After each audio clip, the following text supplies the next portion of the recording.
afternoon, Professor. My name is Nicolás Cuadra. I'm with Natalia Fuentes, Guillermo, and Katherine Salgado, and we're going to talk about CLIL. Let's begin. In a world that becomes more connected with every second that passes, the importance of being able to speak in a second language is undeniable. The option that CLIL gives us is to teach this second language, in this case English, inside the context of another subject. In this presentation, we're going to explain what CLIL is with its most relevant details and some examples that can be useful for preserver teachers to understand this approach. Okay, what is CLIL? Well, CLIL stands for Content and Language Integrated Learning, and it refers to teaching subjects such as science, history, and geography to students through a foreign language. This term was coined by David March, a Finnish professor, in 1994. According to him, CLIL refers to situations where subjects or part of subjects are taught through a foreign language, focused in the learning of content and simultaneous learning of a foreign language. Well, a CLIL class needs some elements, such as content, which is the progression in knowledge, skills, and understanding related to specific elements of a defined curriculum. Communication, which is the use of language to learn whilst learning to use language. Cognition, meaning the development of thinking skill which link conception formation, understanding, and language. And finally, culture, which is the exposure to alternative perspectives and shared understanding, which deepen awareness of otherness and self. And finally, this class must include the four skills combined: listening and reading, the input activities, and writing and speaking, the output activities.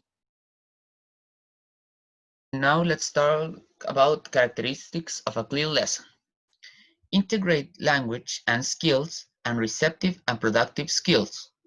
Lessons are often based on reading or listening texts, passages. Language is functional and dictated by the context of the subject. Language is approached lexically rather than grammatically. Learning styles are taken into account in task types. The lesson framework. The language of the lesson must have the same importance as the content in the lesson. Processing the text. In order to process the text must have illustrations and marked words for a better understanding. Identification and organization of knowledge. The text should be easy for the students to improve the understanding. The text should include diagrams, graphics, etc. Language identification. The students must know what they are talking about, so the teacher must present vocabulary which should be subject-specific, academic, useful expression, etc. For example, here are some expressions for a math class: symbol, variable, rational number, addition, etc. Tasks for students. Finally, the tasks need to be subject-oriented, which means that they are focused in the subject instead of the language. Language is the way in which you impart the class. An example of an activity for a biology class could be by using the content of food groups. As we can see in the presentation, the activity that we develop categorizes different groups in a table, and we give different options of food that belong to these food groups. What students have to do is organize the foods into groups they belong to. Why should we use CLIL? Students will use the language by their own, helpful with the fluency. It also supports critical thinking and collaboration skills. Language becomes a tool for communication. How should CLIL be implemented? First of all, the grammar must be taught in context. That is, by using authentic material and trying to avoid the idea of teach the list of grammar rules.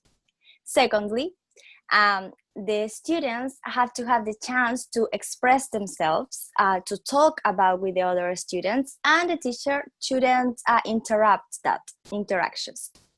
And The activities must be dynamic and must encourage the interaction. For example, role plays, presentations, or if you are teaching about some scientific topic, a scientific experiment that could be good, or if you're teaching about food, a cooking class will be a good idea. Okay, so there are certain principles of learning that guide CLIL. The first one is language is learned in context. That means that you learn what do you need to communicate. The second principle is language is learned naturally. So in the same way that you learned your first language, you can learn the second one. And the third principle is language is tied to motivation. So people are going to learn easily the things that they like, or the things or the topics that they feel more passionate about.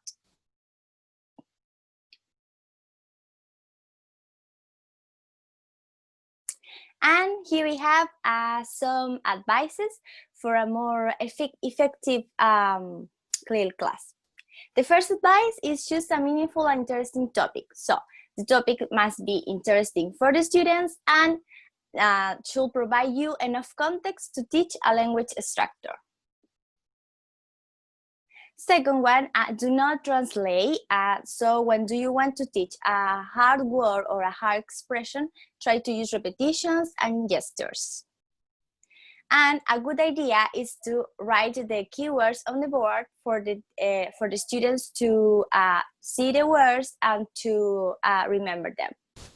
And finally, the idea is encourage the content more than the language. So for example, if you are trying to develop a math class, the idea is that you focus on the result of the exercise more than the name of the science. So the students are going to feel on a real math lesson. Some tips to build a CLIL class. Number 1, provide a holistic educational experience.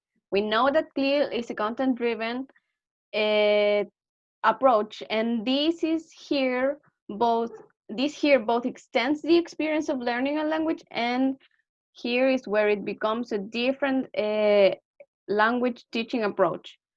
Good CLIL practice is realized through methods which provide a more holistic educational experience for the learner, and this is something that isn't usually achievable.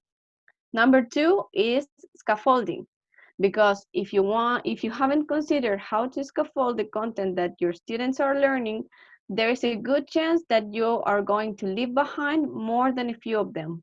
In a similar way, you need to check that your presentations of a new content are clear and that the content is easy to access. Number 3 is check that your students are involved. Are your students involved in using the target language? If the answer is no, then it isn't a clear lesson. Check to see if your students are involved in learning this new language and if there are adequate opportunities for them to practice the new language structures. Number 4, remember the 4 C's: content, communication, cognition, and culture. Activities and tasks are the building blocks to any lesson. In CLIL, we need to ensure that they relate to the global goals, aims, and outcomes in terms of the 4 C's mentioned earlier. And number 5, support learning.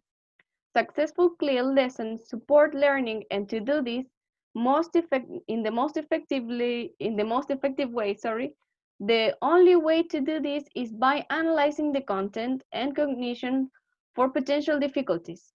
Furthermore, we need to be recycling language from previous lessons in order to support the learner's progression. We can conclude that CLIL is an approach that can easily be applied to all the subjects. With that, we can surround our students with a more rich use and share of the English language. This approach allows a better teaching for the students. Probably in the future, it will be used by the majority of schools in the world because globalization will eventually reach every corner of the world.